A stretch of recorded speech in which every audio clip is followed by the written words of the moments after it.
Au sommaire de ce journal, les chefs d'état-major de la mission de la SADC en RDC ont bouclé ce samedi leur séjour dans le Nord Kivu, tant bien que mal, puisqu'ils ont fait l'objet d'une attaque hier de la part des M23, une mission stratégique en amont du lancement des offensives contre le mouvement rwandais.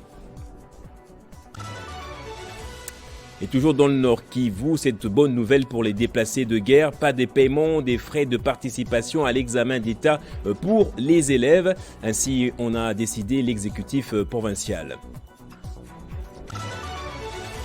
Et au Tchad, le général Mahamat Idriss Déby Itno, président de transition, a annoncé ce samedi dans un discours qu'il sera candidat à l'élection présidentielle du 6 mai. De commentaires dans ce journal également.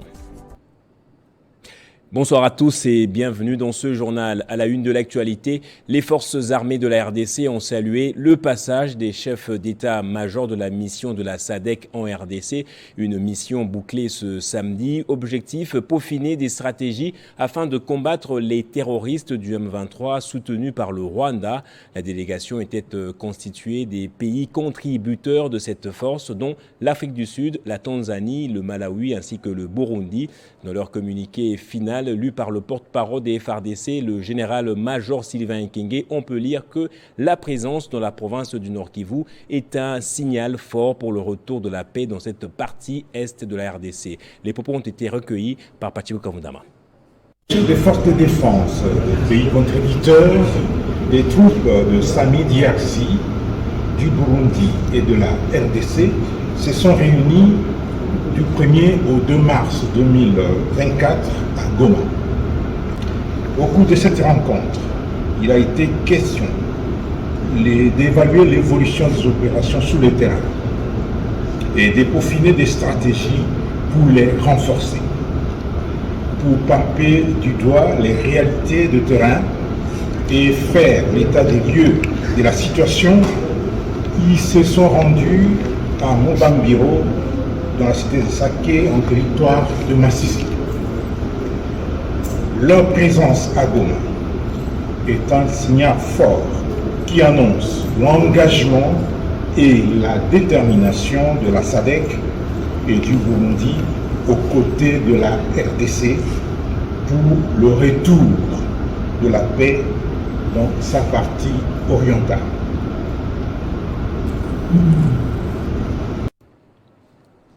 Et justement, les chefs des forces de défense contributeurs des troupes de la force de la SADC s'étaient rendus hier, vendredi 1er mars, à Mubambiro, dans le Massissi, dans le but de rehausser le moral de leurs troupes respectives. Informés de leur arrivée, le M23 avait largué 5 bombes, tuant ainsi 3 civils, dont un enfant. En séjour de travail à Goma, le chef de force de défense de l'Afrique du Sud, du Malawi et de la Tanzanie, pays contributeurs des troupes de la force régionale de la SADC, Sami DRC, et leurs collègues du Burundi et de la RDC se sont rendus ce vendredi 1er mars 2024 à Mubambiro, dans la cité de Saké, en territoire de Massissi. Ils sont allés motiver et rehausser le moral de leurs troupes respectives engagées dans la guerre contre les terroristes RDF M23. Informés de cette arrivée, les terroristes ont largué 5 bombes de mortier à Mubambiro. Ces bombes, destinées à empêcher le déplacement des chefs des forces de défense, ont causé la mort de 3 civils, un enfant. Ces bombes ne sont pas venues à bout de la détermination des chefs des forces de défense des pays contributeurs de la SAMI DRC, du Burundi et du chef d'état-major général des forces armées de la République démocratique du Congo qui sont arrivés jusqu'à cette heure à Mubambiro et ils ont peaufiné des stratégies pour mettre à bout l'activisme de ce terrorisme des RDF M23. La présence des chefs des forces de défense de pays contributeurs des troupes de Sami DRC est un message fort. Cette présence met un terme aux doutes et aux spéculations sur l'engagement ferme de la SADC aux côtés de la République démocratique du Congo pour ramener la guerre dans les camps de l'ennemi. Je le disais aussi dans le sommaire, toujours dans le Nord Kivu, les élèves déplacés de guerre ne vont pas payer les frais de participation à l'examen d'État pour cette année scolaire. C'est la décision reprise dans l'arrêté signé par le gouverneur militaire du Nord Kivu ad intérim, le général-major Peter Thierry Mwami. Cela ressort d'une audience que l'autorité provinciale a accordée samedi à Goma aux membres de la société civile du Nord Kivu. Ces derniers continuent de plaider pour le retour rapide de la paix dans la province. Les propos de John Banyényé, président de cette société civile, ont été recueillis par Pachiko Kavundama. Il nous a rassuré qu'il y a encore des plaidoyers qui sont en cours. Il a essayé de demander à sa hiérarchie, au gouvernement, voir comment ils peuvent pallier à cette situation pour que les élèves finalistes ne puissent pas quand même payer ces frais de participation. Et si ces plaidoyers peuvent aboutir, je crois qu'ils peuvent aller participer aux examens d'État sans frais. Mais qu'à cela ne tienne, il a d'abord fixé les 100 000 francs pour que les élèves finalistes puissent passer correctement les examens d'État. Et une autre chose qui nous soulage est que les élèves finalistes déplacés ne vont pas payer ces frais-là parce que leurs parents eux-mêmes sont en train de souffrir dans le cas de déplacés pour dire que pour eux, ils sont exemptés de ces frais de participation. Et pour nous, vraiment, nous voyons que c'est vraiment un esprit humanitaire, un esprit des parents que nous sommes en train de louer. Et nous pouvons dire aux parents, quelles que soient les difficultés que nous avons, nous connaissons bien que la population du Nord Kivu, c'est une population résiliente. Malgré la situation que nous sommes en train de traverser, nous sommes conscients avec les différents plaidoyers qui sont menés. Si le gouvernement provincial et le gouvernement national va suppléer pour que nos finalistes du Nord Kivu puissent passer les examens sans frais, et ça sera encore une très bonne chose. Mais si, qu'à cela ne tienne, mais pour les 100 000 francs que l'arrêté que le gouverneur vient encore de signer, pour nous en tant que parents, nous disons d'abord merci à l'autorité provinciale et à tous les parents de s'apprêter pour que nos enfants puissent passer les examens, les épreuves des examens d'État dans de bonnes conditions. Et puis cette actualité que nous suivons également de près, une forte délégation du gouvernement congolais et de l'Assemblée nationale est attendue dans la ville de Goma, au Nord Kivu, ce samedi.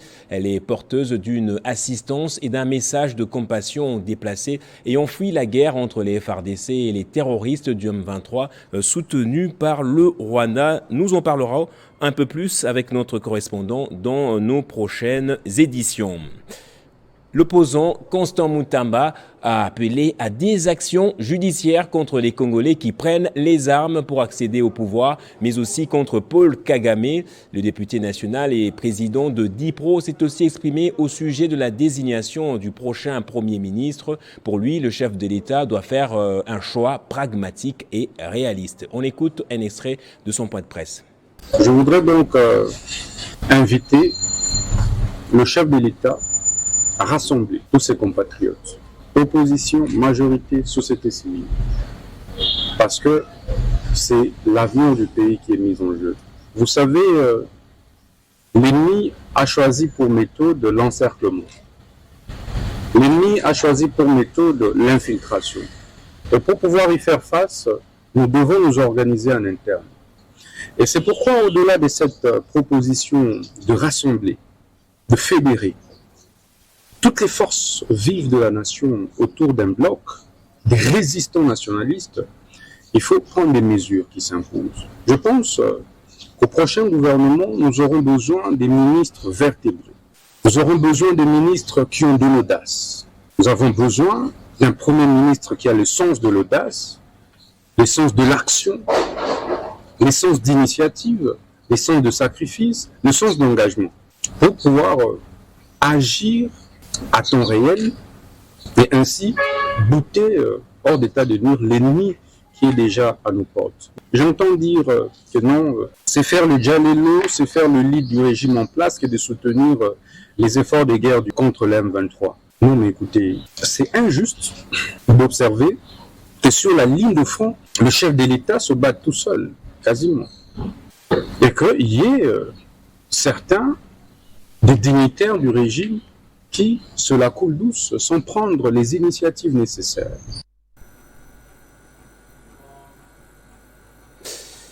Et dans un article récemment publié sur la chaîne britannique BBC Afrique, la RDC est qualifiée comme un pays ayant officieusement accepté l'homosexualité, mais officiellement, aucune loi n'interdit la pratique de cet acte. Face à cette situation, plusieurs Congolais avertis sont montés au créneau pour demander aux institutions du pays, en l'occurrence le Parlement, de se prononcer en prenant une décision responsable allant dans le sens de préserver les coutumes et valeurs congolaises. Quelle est la position de la RDC face à ce fléau du siècle? Je vous propose de suivre le dossier de la rédaction. La République démocratique du Congo a-t-elle officialisé l'homosexualité dans son arsenal juridique? Réponse est non. La RDC a-t-elle pénalisé l'homosexualité? Officiellement, non. Quelle est alors la position de la République démocratique du Congo face à l'homosexualité? Jusque-là, le code pénal congolais ou la législation congolaise est muette. Quand on sait que sur 45 pays subsahariens, 28 disposent encore de législations interdisant l'homosexualité. Récemment, dans un article publié sur la BBC, qualifiant la République démocratique du Congo comme un pays ayant officieusement accepté l'homosexualité. Face à cette actualité, les citoyens congolais engagés trouvent cette situation comme une insulte au pays et aux institutions. Il est temps de s'adresser directement aux institutions compétentes afin qu'elles se saisissent de cette question qui profane les cultures africaines et les religions traditionnelles et se prononce clairement en respectant les valeurs traditionnelles, les valeurs culturelles des ancêtres légués sur les sujets de l'homosexualité qui remet en cause les valeurs africaines religieuses et les cultures africaines. Le gouvernement doit prendre des mesures strictes pour contrôler et réprimer tous les homosexuels qui sont déjà en RDC et qui profanent les valeurs congolaises. La République démocratique du Congo doit rester fidèle à ses racines africaines et défendre ses valeurs contre toute forme de déviance sexuelle. Et les jeunes du parti politique de l'UNC étaient autour de leur vice-président Benjamin Sekimonyo, basé dans un café politique. Il était question de former les nouveaux membres et rappeler aux anciens l'idéologie du parti. À cette occasion, au siège national du parti dans la capitale, Benjamin Sekimonyo a encouragé les jeunes à s'engager avec détermination dans la politique. À l'initiative de Benjamin Sekimonyo Bazé, vice-président de FNJ-UNC, la Fédération nationale des jeunes de l'Union pour la nation congolaise a vécu son premier café politique samedi 24 février 2024. Cet atelier constitue un cadre d'échange entre nouveaux et anciens membres autour de l'idéologie politique du parti politique cher à Vital Kamerhe Lwakaningi Nikingi. À sa prise de parole pour le mot de bienvenue, Benjamin Sekimonyo Bazé a fait observer une minute de silence en mémoire des victimes de l'agression barbare à l'est du pays imposé par le M23 avec le soutien du Rwanda. Ensuite, il a appelé les jeunes à se donner avec abnégation dans la politique. Je vous rappelle que des jeunes comme nous, avec la détermination qu'ils avaient et le courage, ont beaucoup fait avant nous. Nous avons notre héros national Patrice Emery Lumumba. Il a commencé la politique tout jeune. Nous avons aussi commencé et si nous nous armons du courage et détermination, j'ajoute aussi la prière, nous allons bouleverser beaucoup de choses parce que nous avons de l'énergie et des capacités à créer. Les jeunes embrassons la politique.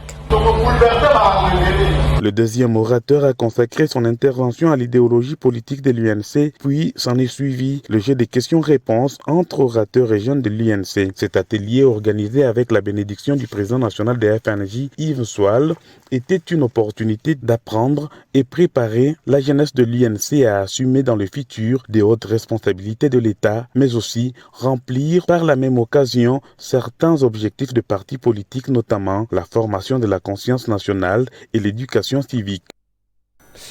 Et après l'étape de la distribution des matériels agricoles pour le renforcement des capacités des producteurs dans des sites tels que Chwenge, Dingi, Massina, Njili Sekomaf, les membres du conseil d'administration de la fondation Étienne Tshisekedi que dirige Aruna Ndarabou ont procédé à la remise de produits vivres et non-vivres aux blessés de guerre internés à l'hôpital central de référence Kankokolo hier vendredi. Un lot important des vivres et non-vivres et des matériels pouvant servir les militaires et leurs familles a été remis au général de brigade de l'hôpital central de référence du camp lieutenant-colonel Kokolo. Cette dotation s'inscrit dans le cadre du programme de réinsertion socio-professionnelle des militaires blessés de guerre des forces armées de la RDC et autres victimes des atrocités à l'est de la RDC, précise Aruna Ndarabou, directeur général de la fondation Etienne Tshisekedi. Aujourd'hui, nous sommes au centre médical, ça c'est central, ici à l'hôpital militaire central du camp Kokolo.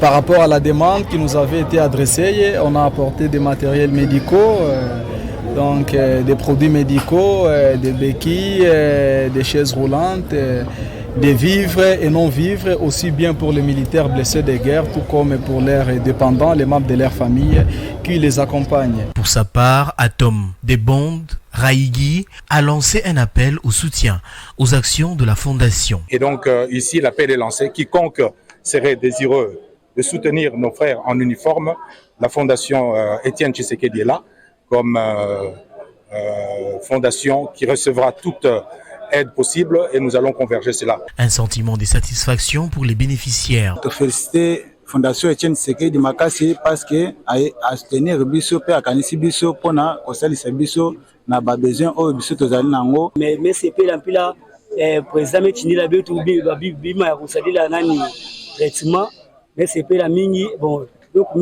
Merci. Avec comme slogan l'être humain au centre de tout, la Fondation Etienne Tshisekedi demeure un soutien de taille aux actions du chef de l'État dans le volet amélioration des conditions sociales des Congolais. L'actualité en Afrique à présent, le président de la transition, Mahamat Idriss Déby, a annoncé ce samedi être candidat à la présidentielle du 6 mai au Tchad. Le jeune général avait été proclamé par l'armée président de transition à la tête d'un régime de généraux en avril 2021 à l'annonce de la mort de son père, le maréchal Idriss Déby Itno. Héritier Ntambwa.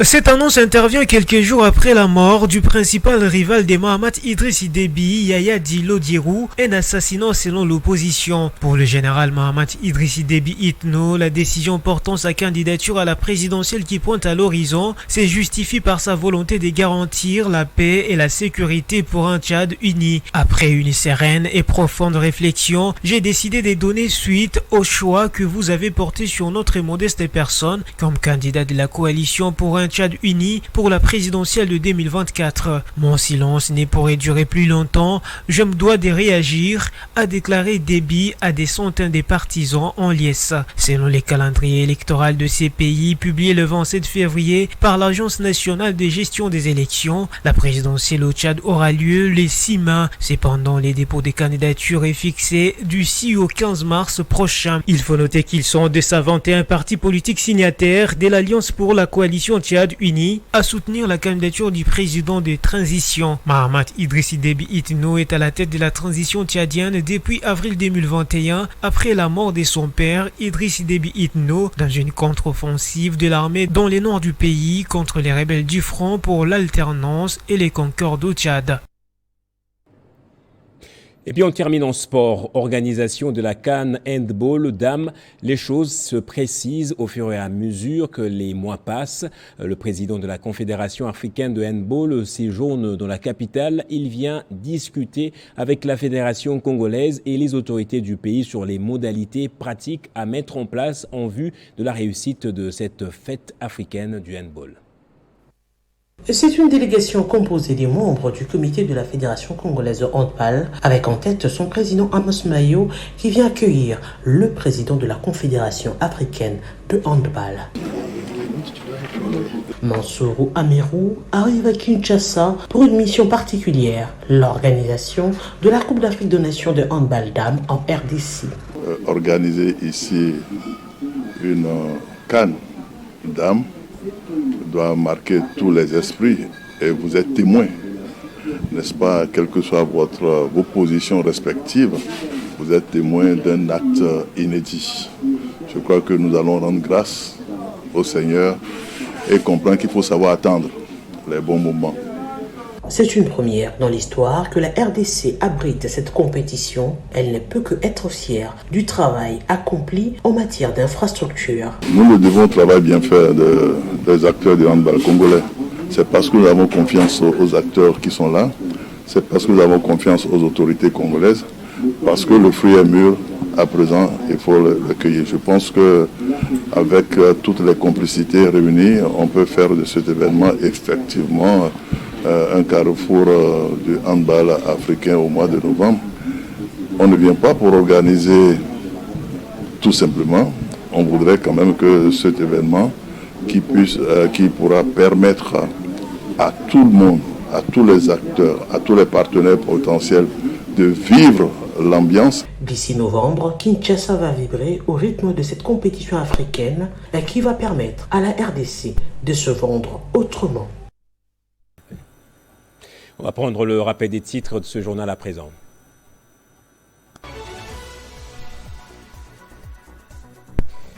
Les chefs d'état-major de la mission de la SADC en RDC ont bouclé samedi leur séjour dans le Nord Kivu, tant bien que mal, puisqu'ils ont fait l'objet hier d'une attaque de la part des M23, une mission stratégique en amont du lancement des offensives contre le mouvement rwandais. Et toujours dans le Nord Kivu, cette bonne nouvelle pour les déplacés de guerre, pas de paiement des frais de participation à l'examen d'État pour les élèves. Ainsi, on a donc décidé l'exécutif provincial. Au Tchad, le général Mahamat Idriss Déby Itno, président de transition, a annoncé ce samedi dans un discours qu'il sera candidat à l'élection présidentielle du 6 mai. C'est par ici donc que va se refermer ce journal. Merci à vous tous, madame, monsieur, de l'avoir suivi. L'actualité reste en continu sur votre chaîne.